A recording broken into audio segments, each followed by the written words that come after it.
2022년 고1 2학기 기말고사 대비 모의고사 1회차 단답형 4번 해설 강의 시작하도록 하겠습니다. 네, 여러분들 시험지 피드백하는 과정에서 오답률이 생각보다 높아갖고 해제본 준 것만으로는 조금 불안해서 강의를 조금 제작을 했는데요. 자, 이 문제에서 일단은 먼저 가족권부터 어떻게 해석을 해야 될지 아마 감을 못 잡는 학생들이 많았을 겁니다. 자, 이 가족권을 어떻게 해석하는지 좀 포인트를 집어보도록 하죠. 자, 지금 문제가 차수 조건 나와 있네요. 특정 차수 조건 1차라는 조건 나와 있고요. 1차 함수가 f와 g 두 가지가 정의가 되어 있습니다.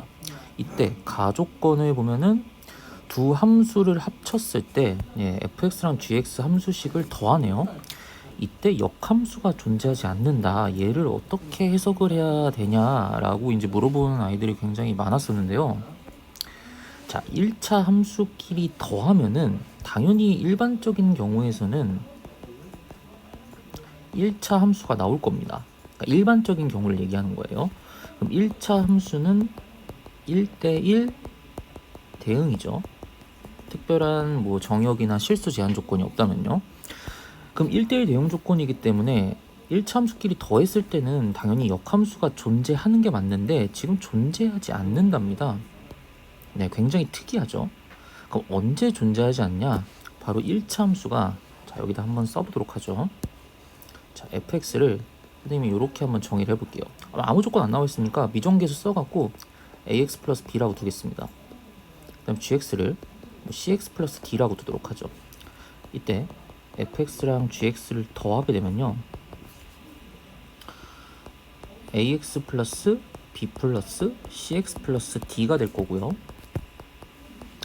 얘를 이제 동료한끼리 우리가 묶어줘서 정리하게 되면은 a 플러스 cx에 b 더하기 d가 될 겁니다. 이게 역함수가 존재하지 않으려면은 어떻게 될 수밖에 없냐면요, 정리했을 때 1차항의 개수가 0이 되는 방법 말고는 없어요. 그러니까 굉장히 특이한 조건이죠, 여러분들.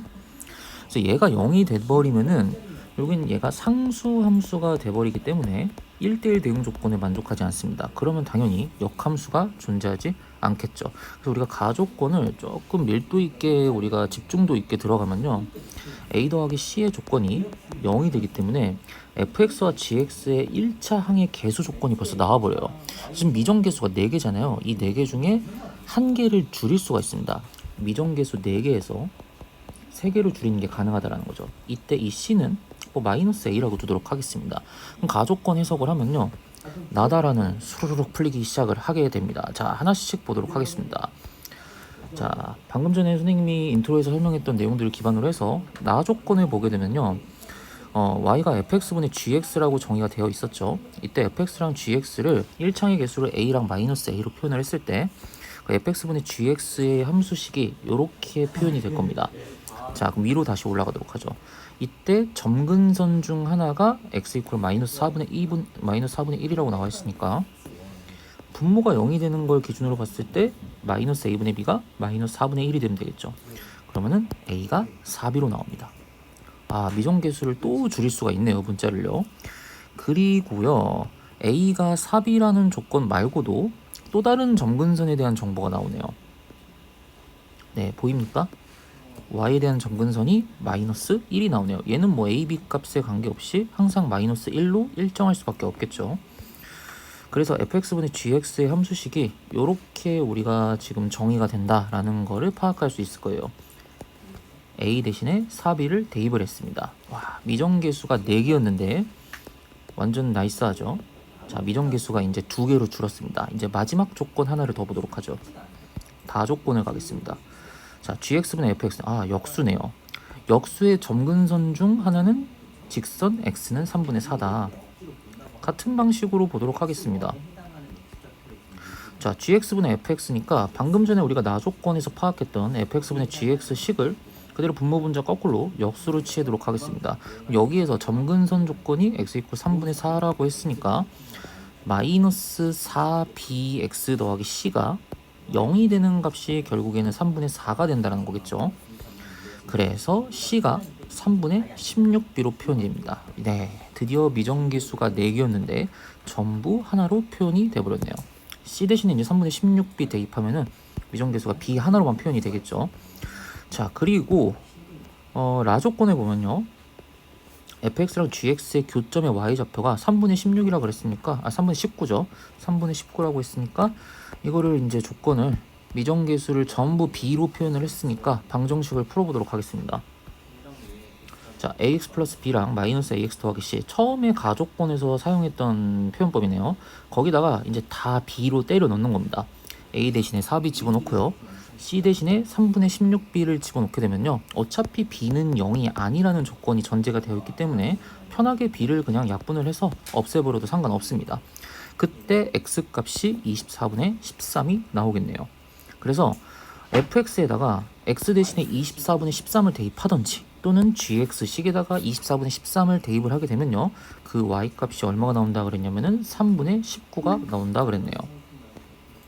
그래서 f24분의 13이 3분의 19가 나와서 우리가 미정계수 b 값을 2라고 찾을 수가 있습니다. 네, b를 그럼 2라고 찾았으면은 a 값도 찾을 수 있고요, c 값도 찾을 수 있겠네요. 자, 지금 문제에서 그러면 구하고자 하는 게 y는 fx와 y는 gx, 죄송합니다. 요 fx분의 g.fx의 그래프의 점근선이 두 직선 x 이퀄 m, y 이퀄 n이라고 했으니까 점근선을 찾아야 되겠네요. 그래서 합성함수를 분모식에 지금 정의를 했고요, fx를 그대로 써서 표현을 했습니다. 이때 점근선은요, x 이퀄 마이너스 a분의 b가 될 거고요. 아직 숫자 대입하지 마세요, 여러분들. 그리고 y에 대한 점근선이 마이너스 a가 될 테니까 우리가 아까 전에 풀었던 a, b 조건을 각각 다 대입을 하게 되면요, x에 대한 점근선이 마이너스 4분의 1이 될 거고요, y에 관련된 점근선은 마이너스 8이 되겠네요. 그래서 m이 마이너스 4분의 1이고 n 값이 마이너스 8이 되기 때문에 m 곱하기 n 값의 곱을 구하라, 답은 2라고 체크해주면 되겠네요. 이게 그러니까 막상 가조건만 파악을 바로 한다면은 그렇게 생각보다 어려운 문제는 아닌데 아마 굉장히 부담스러웠을 겁니다. 가조건을 어떻게 해석을 해야 되죠? 이 포인트를 못 잡고 갔었으면은 나다라 조건은 뭐 당연히 사용을 못했을 거고요. 그래서 역함수가 존재하지 않는다, 1차 함수를 기준으로 해서 두 1차 함수의 합을 했을 때 역함수가 존재하지 않는다, 특정 차수 조건 나와 있기 때문에 미정계수를 사용한 식을 표현을 해서 결국엔 fx 더하기 gx가 상수 함수가 된다라는 조건 하에 1차항의 계수를 요렇게 부호가 다른 값으로 표현할 수 있다라는 포인트를 짚고 갔으면은 쉽게 접근했었을 텐데, 알고 있습니다, 여러분들. 네, 어려운 거 알고 있어요. 하지만 우리는 이 논리를 좀 포인트를 짚은 대로 공부를 해보도록 하고요.